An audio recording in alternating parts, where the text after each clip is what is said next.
Welcome to Tina Talks podcast produced by the Human Rights Development Organization. In this channel, we are going to talk about the reality of human rights. Ating alamin ang iba't ibang karanasan na maaaring naaayon o hindi naaayon sa karapatan ng bawat individual. Samahan niyo ako at sabay-sabay tayong matuto kung ano nga ba ang karapat-dapat sa bawat isa sa atin. At para sa pinakaunang episode ng Tina Talk Season 3, ito ay para sa lahat ng mga estudyanteng malapit na mamili ng kursong kanilang kukunin. Yung passion nga ba nila? Or kung ano yung in-demand na trabaho? Ito ay kaugnay pa rin sa isa sa 30 karapatan under the Universal Declaration of Human Rights. At ating makakasama ang nag-iisang walking in-immerse ng lungsod ng Puerto Princesa at lalawigan ng Palawan, walang iba kundi si Jessa Cayaw Hontilla de la Riarte o mas kilalang DJ Lola.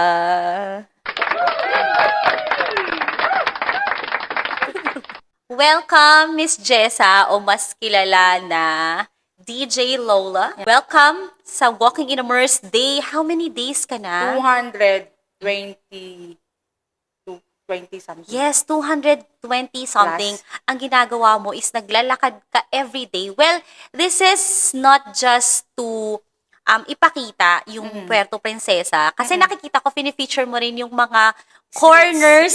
Streets, kalsada Small natin. corners ng Puerto Princesa. Para makita siya. It's more of for locals, no? And of course, for international audience din. Yung mga, kasi sa international, nakikita lang nila yung beach, Dagat. yes, mga mountains, kung ano mga dapat mapuntahan dito. But ikaw, more on yung culture, Totoo. yung vibe ng Puerto Oo. Princesa. Ngayon. Yes, today, Oo. in today's generation, Oo. in today's season and time. Kaya naman, everyday naglalakad siya and talaga welcome ni DJ Lola ang mga taga-lungsod ng Puerto Princesa at Ating Lalawigan. mga wammers. Okay, you call your audience wammers. Walking in immerse. Si DJ Reggie ang nagbigay sa akin yan eh. Yung walking, tapos in immerse, yung unahan ng wam, tapos kaya wammers. Okay. Yeah. So, hello sa lahat ng mga wammers. Hello, nasa Jen. TV na ako. Yung episode natin today is para sa mga students na they are about to select kung ano yung kanilang strand, yung in a way kung ano yung magiging course nila. Para in the future, yun ang kanilang magiging line of work. Let me just give a short background. Bakit gusto natin tong pag-usapan? According kay Google, na lahat doon ngayon nagre-research, of course, doon din tayo. Kay Google, nag-research ako doon. Ang top issues ng kabataan sa Pilipinas ngayon, ito yung lumabas. The challenges that youth face in the Philippines include the high rates of youth not in employment, education, or training, or yung tinatawag nilang NEET, N-E-E-T. And ito, slow school to work transition. One of the factors bakit mababa yung school to work transition, it's maybe because mali yung course na nakuha nila. Pwede. Yes. Other than that, marami pa rin ibang mga reasons kung bakit yung mga estudyante ay nahihirapan silang kumuha ng trabaho right after they graduate. So, but before that, let me ask you your personal experience. Bakit pa ako nandito? Of course, kasi eto, a little background, kanina nga pinag-uusapan natin, di ba, sa sasakyan, going here, na parang yung generation kasi nating dalawa, gitna. Pa-end ng millennial going to Gen Z. Kaya rin ikaw yung napili ko na one of the right person to talk about this. Right person. Parang mali yun. One of the right person. Okay. Kasi marami namang tao. But I believe yung personal experience mo ay makaka-impart sa ating mga audience. Again, this episode ay para sa lahat ng mga estudyante na they are about to choose yung kanilang strand and also yung mga pa-college na, after K to Yes. 12, 'di ba? So, ikaw ba, ang first question ko, DJ Lola, ikaw, yung course na napili mo, is ikaw ba yung pumili? Is this your personal choice? Or minsan kasi dahil yun ang gusto ni mama or ni Ni papa. Papa. Yes. Pangarap ni Mama sa sarili niya yun, di ba? Yes, or yung frustration minsan ng parents, Pangarap ni binibigay. Papa to para, Yes. dahil nga pangarap nila yon, ikaw na magtutuloy. True. So far, hindi naman. Ito ay ginusto ko. Ginusto ko siya. Hindi naman nga nila ako na, eto, dapat may ganito, may ganyan. Wala naman. Ako, personal ko na pinili itong aking course. So, you are a graduate of? Bachelor of Arts in Mass Communication. Oh, So, very timing pala itong ginagawa natin. Oo. And that speaks kung bakit yan ang ginagawa mo ngayon. Ay, oo, siguro. Yes. Which is pag-usapan natin siya later. Okay. So, finally, ano ba yung, I just wanna know, ano ba yung iyong mga considerations? Bakit yan yung napili mong trabaho? Gusto ko lang balikan yung moment na yon na pipili ka na ng course mo. Before, wala pa tayong K-12. Wala. Talagang high school, tapos pa college Yes. na. At mag-entrance exam ka. Mhm. At magtitik ka po ng mga courses kasi depende pa kung makakapasa ka sa entrance exam. So, ano yung, gusto ko lang balikan mo yung moment na yon. Ano yung iniisip mo nun? Bakit yun yung gusto mong maging course? Walang math. Same! Come on! Diba? Pero may algebra pala. Yes, may algebra tsaka may stat. Meron, di ba? Yun. Oo. Really? Mm. So, basically yun lang. Oo. Kasi ayaw mo ng math. Oo, pero... Ayaw mo ng numbers. Oo, pero... Pangalawa na yung... Hindi, una talaga, gusto ko ng production. Gusto kong nasa media, gusto ko nasa Ito, mikropono. Usually, dapat nasa likod. Kasi yung mukha ko naman hindi naman pangharap. true.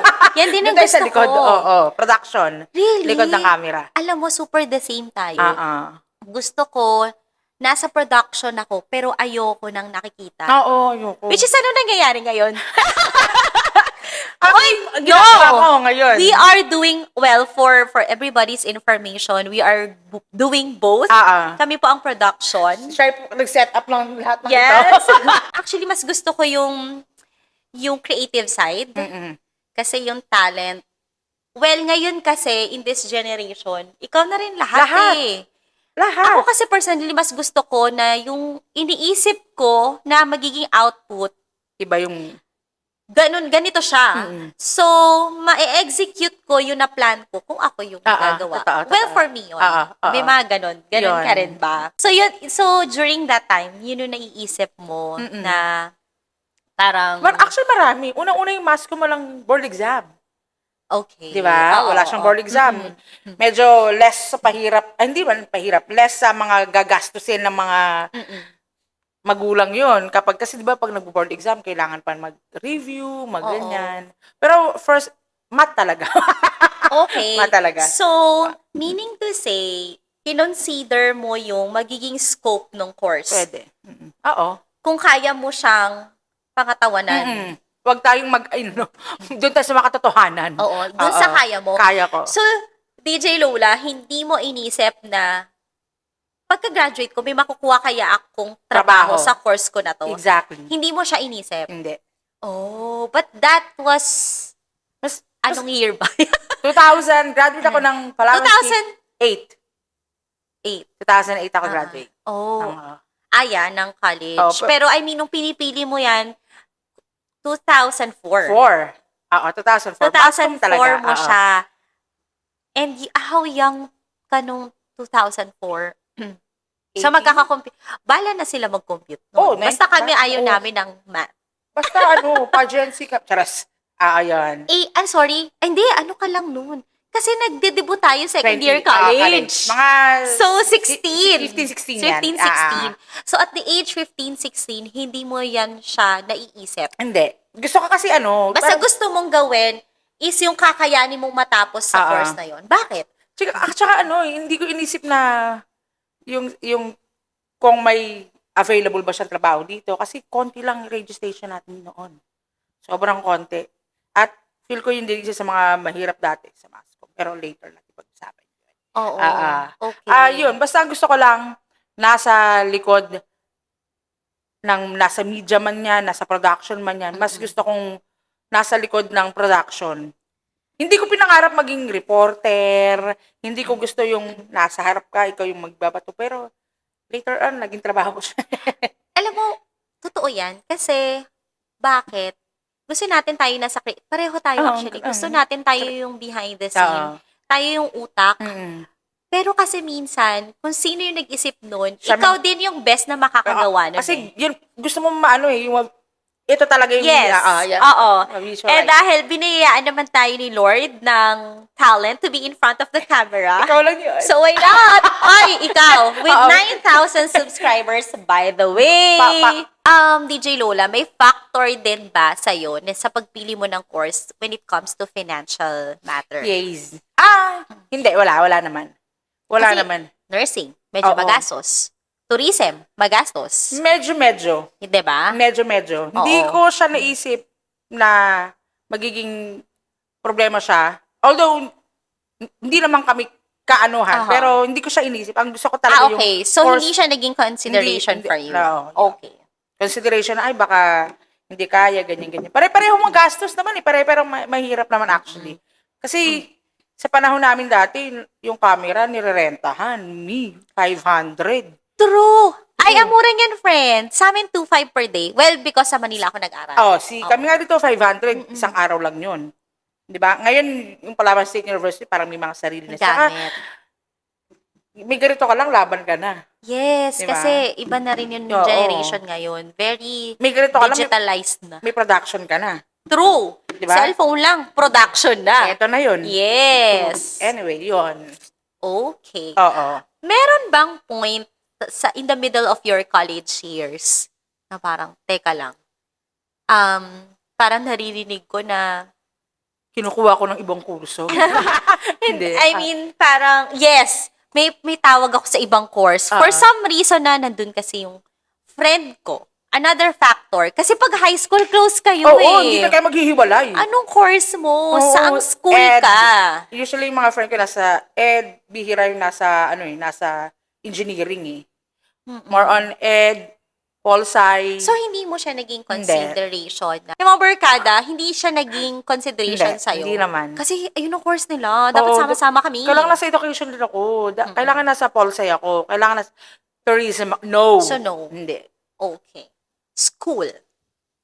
Kasi 'di ba ang mga school ay meron silang specialization. Like me, kami kasi parang naging culture sa family namin na dito mag-grade school, high school, tapos pag college, isasend talaga sa Manila para doon magka-college.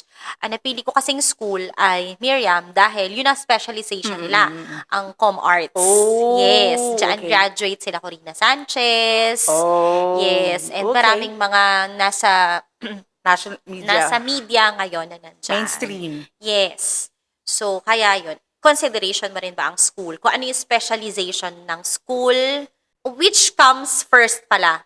Gusto ko mag-aral sa PSU. Sa PSU ko gusto mag-aral, ito ang Kasi- specialization nila, yun ang kukunin ko. Or, ito ang course na gusto ko, hahanap ako ng school na nagsispecialize nun. Mascom. PSU lang kasi may Mascom dati. Here in Palawan. Sa Palawan. Yes. Wala naman kami kakayanan pura pumunta ng Manila. So, Mascom talaga. Palawan State University lang meron. So, it happened Oo. na Tamang-tama rin talaga si siya. PSU Lang ay meron meron. silang Mascom. oh, Yarn. again, going back to my question, wala kang naging instance na in the middle of your course, second year, third year. Hala, hindi ko Wala. pala kaya. Hindi. Mag-shift na lang ako. Hala, nalungkot ako. Oo, Nandun yung mga oo. friends ko. Kompleto sila doon. Ako lang yung nawala. Yes. Hindi. Wala ang ganun. Wala. So, tinuloy-tuloy mo. Oo. Hanggang 4th. Nakagraduate naman. Complete. Walang mga repeat. Thank you, Palawan State University. Hindi ko rin alam. Hindi ko rin alam bakit yung pinag-charata.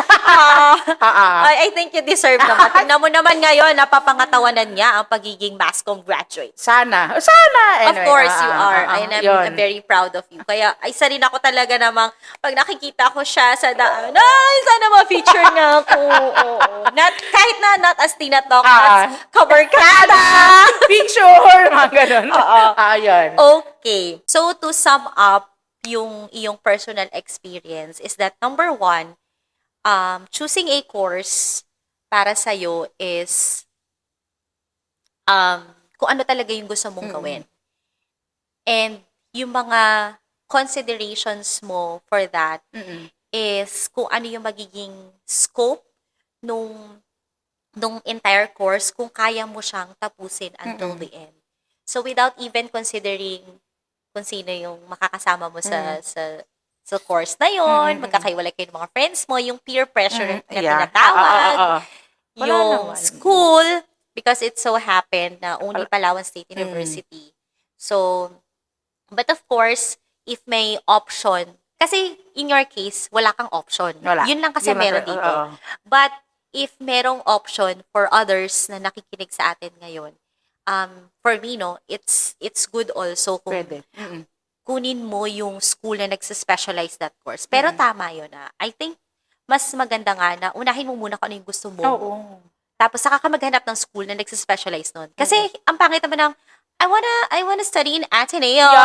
Like, yeah. just to be in. Mm-mm. Pero, hala, lahat ng course dun. Oo. And entrance exam mo. Oo. Eh. Ekis. Diba? Oo. And also yung culture eh. Maraming transitions. But anyway, and also, financial matters. It also, well, in your case, sabi mo nga, hindi naman kayo mayaman, hindi rin kayo mahirap, but kaya, may Kaya nakakakaya sa buhay, kayang makapagtapos ng college. But, because that is your case. Pero, it's also one good consideration, you know, in knowing the status of your family. Diba? Kasi, always look for long Oo term naman. eh. Oo. Diba? Parang after, magkaka-earn ba ako nito after this? Diba? Alright. So, thank you for sharing your personal thoughts. Choosing a course kung ito ba ay yung passion or pipili ka kung ano yung in demand sa market ngayon. Okay. Up next, sa part 2 ng aming usapan ni DJ Lola. Would you still choose it over a course that guarantees job opportunities? Do you think choosing a course in demand guarantees job security? Or does passion play a role in long-term career? Is it wiser to pursue a course you're passionate about, knowing you may need to create your own job opportunities? Or to follow the crowd into a course with clear career path? Talk about it, be brave.